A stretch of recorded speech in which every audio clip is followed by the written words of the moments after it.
Hi friends, welcome to Mohnish Cup. இன்றைக்கி நம்ம பார்க்க போகிற ரெசிபி ஒரு ஸ்வீட் ரெசிபி தான். பாம்பே அல்வா எப்படி செய்கிறதுன்னு பார்க்கலாம். இந்த அல்வா ரொம்ப சிம்பிளாக செஞ்சிடலாம். 5 to 10 மினிட்ஸ்க்குள்ளேயே நம்ம செஞ்சு முடிச்சிடலாம். இதுக்கு நிறைய இன்க்ரீடியன்ட்ஸும் தேவைப்படாது. இதில் யூஸ் பண்ணியிருக்க இன்க்ரீடியன்ட்ஸ் எல்லாமே நம்ம எல்லார் வீட்லேயும் இருக்கும். வாங்க ஃப்ரெண்ட்ஸ், அந்த ரெசிபி எப்படி செய்கிறதுன்னு பார்க்கலாம்.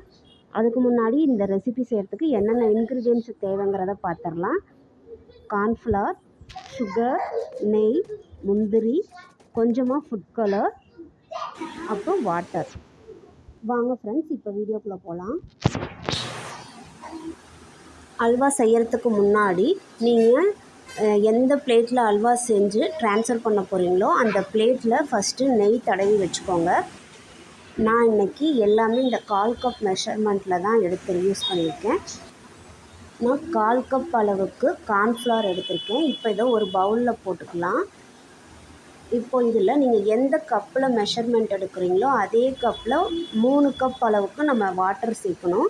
ஃபஸ்ட்டே 3 கப்பையும் சேர்த்துறாதீங்க. ஃபஸ்ட்டு 1 கப் அளவுக்கு நான் வாட்டர் சேர்த்துக்கிறேன். அதுலேயே கொஞ்சமாக உப்பு போட்டு ஃபஸ்ட்டு அதை கட்டி இல்லாமல் நல்லா கலந்து விட்டுக்கோங்க.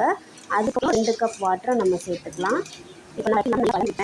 இப்போ நான் அதே 1/4 கப்பில் 2 கப் அளவுக்கு தண்ணி சேர்த்துக்கிறேன்.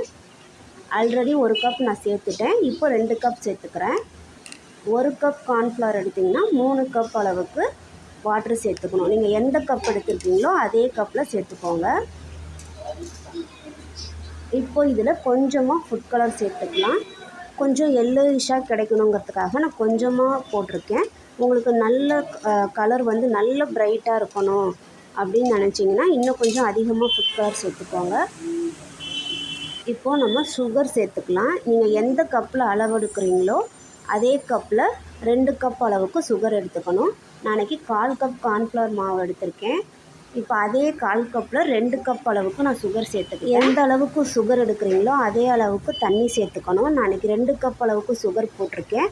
அதே கப்பில் 2 கப் அளவு நான் தண்ணி சேர்த்துக்கிறேன். நீங்கள் எதில் அல்வா ரெடி பண்ண போகிறீங்களோ அதே பேனில் நீங்கள் ஃபஸ்ட்டு சுகரை சேர்த்து சுகரையும் வாட்டரையும் கலந்து வச்சுக்கோங்க.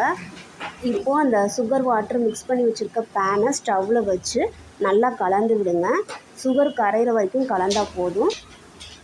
சுகர் கரைஞ்சதும் நம்ம கார்ன்ஃப்ளவர் வந்து மிக்ஸ் பண்ணி வச்சுருக்கோம் இல்லையா, அதை நம்ம இதில் சேர்த்துக்கலாம். நீங்கள் கார்ன்ஃப்ளவர் சேர்க்குறதுக்கு முன்னாடி எகைன் அது ஒரு தடவை நல்லா கலந்து விட்டுட்டு அப்புறம் அந்த சுகர் சிரப்பில் சேருங்க. சேர்த்துட்டு கைவிடாமல் நல்லா கலந்து விட்டுக்கிட்டே இருக்கணும்.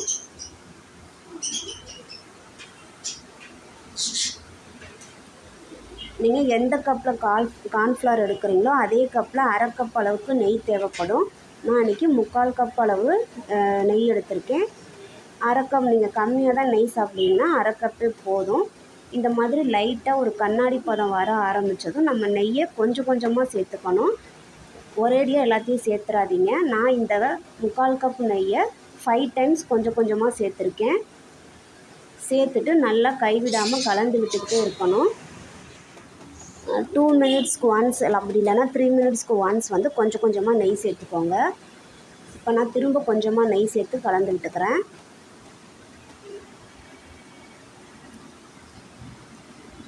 ஒரு கப் கார்ன்ஃப்ளவர் எடுத்திங்கன்னா 3 கப் அளவுக்கு தண்ணி சேர்த்து கலந்து வச்சுக்கணும். 1 கப் கார்ன்ஃப்ளவருக்கு 2 கப் அளவுக்கு சுகர். எந்த அளவுக்கு சுகர் எடுக்கிறீங்களோ அதே அளவு தண்ணி சேர்த்துக்கணும். இதுதான் மெஷர்மெண்ட்டு.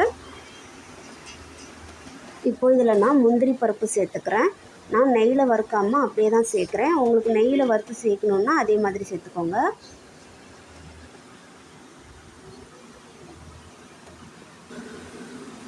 முந்திரி சேர்த்து நல்லா கலந்து விட்டுட்டு இப்போ நான் திரும்ப கொஞ்சமாக நெய் சேர்த்துக்கிறேன்.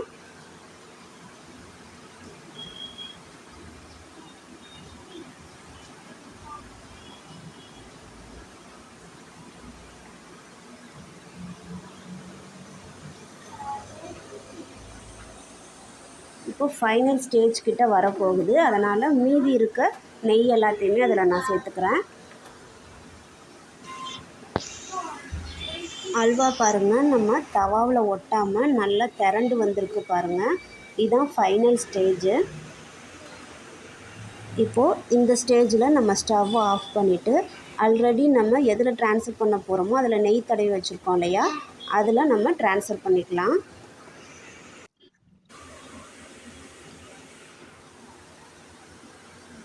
பாருங்கள், பார்க்கவே எவ்வளோ சூப்பராக இருக்குது. கொஞ்சம் கூட தவாவில் ஒட்டவே இல்லை. சூப்பராக ட்ரான்ஸ்ஃபர் பண்ணியாச்சு. இப்போ இதை அப்படியே ஒரு 1 ஹவர் வச்சுருங்க. நல்லா ஆறட்டும். அதுக்குள்ளே நல்லா செட் ஆகிடும். அதுக்கப்புறம் நம்ம பீசஸாக கட் பண்ணி எடுத்துக்கலாம். இப்போது அந்த அல்வா மேலே நான் பாதாம் பருப்பை துருவி அது மேலே தூவி விட்டுருக்கேன். இது ஆப்ஷனல் தான், உங்களுக்கு தேவைப்பட்டுச்சுன்னா செஞ்சுக்கோங்க. இப்போ அல்வா நல்லா ஆறிடுச்சு. இப்போ அதை பீசஸாக கட் பண்ணி எடுத்துக்கலாம். பாருங்கள் ஃப்ரெண்ட்ஸ், அல்வாவோட ஸ்ட்ரக்சரே சூப்பராக இருக்குது பார்க்குறதுக்கு. டேஸ்ட் உண்மையிலே வேறு லெவலில் இருந்துச்சு. அவ்வளோ சூப்பராக இருந்துச்சு. இந்த அல்வாவை ரொம்ப சிம்பிளாக குயிக்காக செஞ்சு முடிச்சிடலாம். கண்டிப்பாக இந்த அல்வா ரெசிபியை உங்கள் வீட்டில் ட்ரை பண்ணி பாருங்கள் ஃப்ரெண்ட்ஸ். உங்களுக்கு இந்த ரெசிபி பிடிச்சிருந்துச்சுன்னா இந்த வீடியோவை லைக் பண்ணுங்கள், உங்கள் ஃப்ரெண்ட்ஸ் அண்ட் ஃபேமிலி கூட ஷேர் பண்ணுங்கள். மோனிஷ் கப் சேனலை சப்ஸ்கிரைப் பண்ணி பக்கத்தில் இருக்க பெல் பட்டனை கிளிக் பண்ணுங்கள். Thank you friends.